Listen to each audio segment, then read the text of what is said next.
Hello, my name is Paige Dillard. I'm doing a project for my online class, Intro to Multicultural Education. This class is through San Diego State University. And the project is to film or write about, including pictures, a culture bag is the name of the project.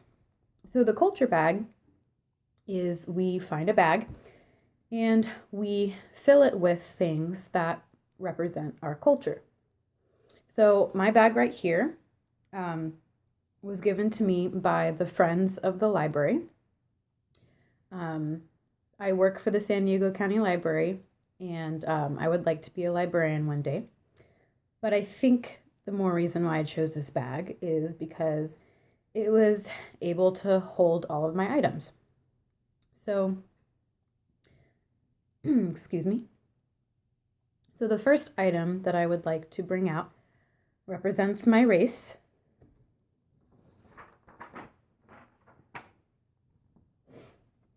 It says, "My race is white, but I stand by Michael Jackson's words. I'm not going to spend my life being a color." So I don't really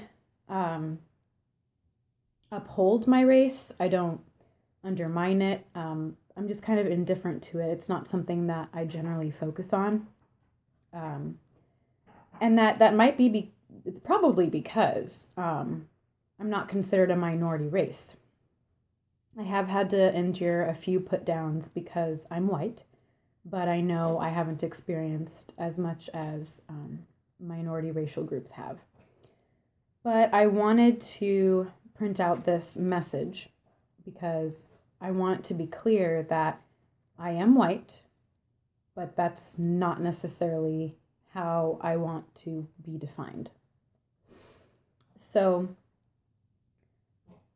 I'm not sure that this is what our professor wants. So I went up with a backup plan, which is this piece of paper was to signify Johannes Gutenberg. He was from Germany, and he began the printing press in 1440. Now, the printing press was originally created in China long before 1440. But Johannes Gutenberg was the Caucasian who began the printing press in Germany. So, yeah, he's Caucasian, and he's the reason why we have this paper. And we're able to, what I mean is that we're able to type on this piece of paper, more specifically. All right, so moving on. So the second thing I would like to bring out is about my language. And forgive me because I couldn't just pick one thing. So I speak English. I learned American Sign Language, but I am not considered fluent, although it is a very fun language to learn. English is my language. So to symbolize it, I brought out, this is a game. It's called Mad Libs. This has been in my life, I would like to say, ever since I was about 7 years old. My family introduced it to me, and it's a word game. And so you have to be either learning or very familiar with the English language in order to get the most out of this game. And I won't go into the details about the game. You can look it up if you want, if you haven't heard of it. But it's a really fun game to play when you're bored. I've played it on road trips. I've played it around the campfire. I've played it with all ages. So I think this is a really good game. And it's, like I said, it's been in my life for a very long time. So the next three things I'm going to show all at once. These are books, and they're written by me. So I have 3 self-published books. They're available online, Amazon.com, under my name. Solomon's Diary was the first. I got it published when I was 15. A Rose in the Dungeon of Desire was my second. I got it published when I was 16. And Looking Into Me, Looking Into You was my first poetry book. It has about 250 poems in it, ranging all the way back from when I was 13 to when I was 19, and I was 19 when I got the book published. So, some proud accomplishments of mine, and it also represents the English language. So my next is food. So brought my Cheez-It box. So Cheez-Its were introduced to me when I was very young, either from my parents or from snacks at the daycare that I went to. Either way, they've been in my life ever since. This is my go-to snack. I live with my mother, and we always have a supply of Cheez-Its, and if we don't, I'm sure to put it on the grocery list. My father, who lives with his new wife, my parents are divorced, they got me a box of Cheez-Its for Christmas once. So that just shows that my family knows that this is my go-to food, and most of my friends know as well. Yeah, it's just been in my life, and it's really the only food that I could think of that has been there the longest for me, that I've always enjoyed. Okay, next thing is music.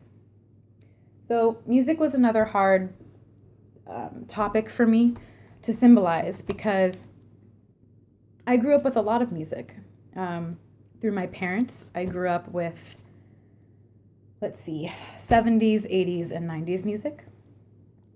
Through my friends, I was introduced to hip-hop, R&B, techno,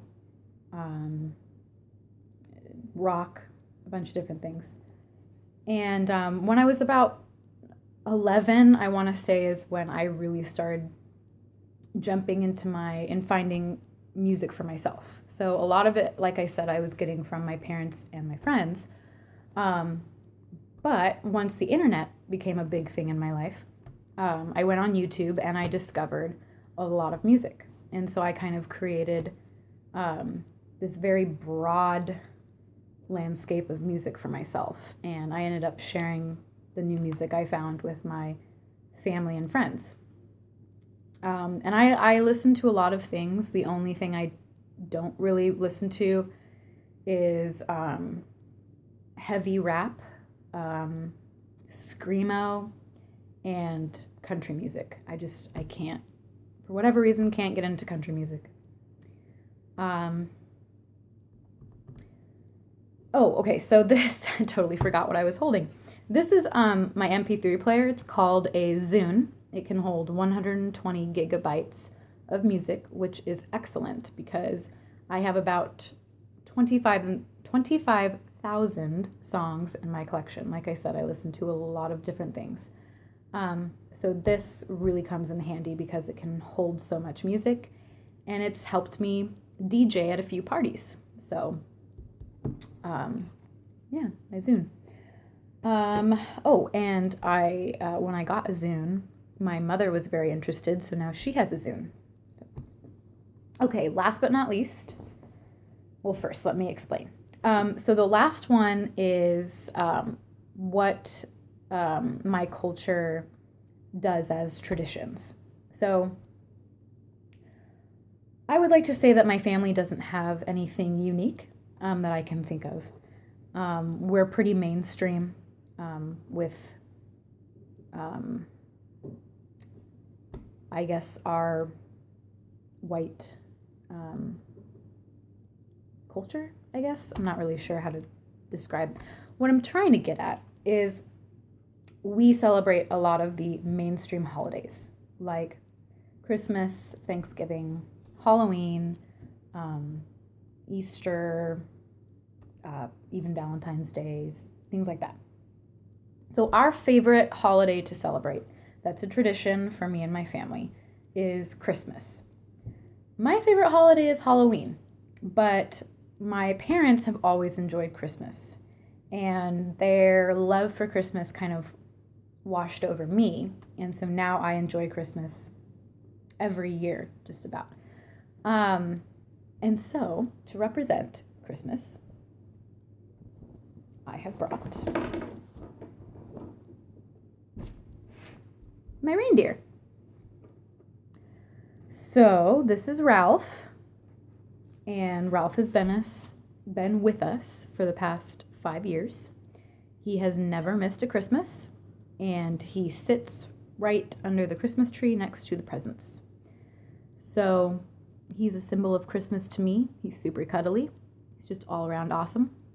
And for those of you who don't know, Ralph is Rudolph's twin brother. Hardly ever talked about. But one day, I will write a children's book that talks all about Ralph.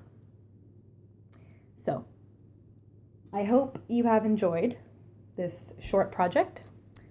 And I hope it covered everything that I needed to. It was a little difficult, I will say, because honestly, I've never really thought of myself as a very cultural person, but maybe growing up in your culture, you don't always think about that. So it was a fun project, and I hope you enjoyed it.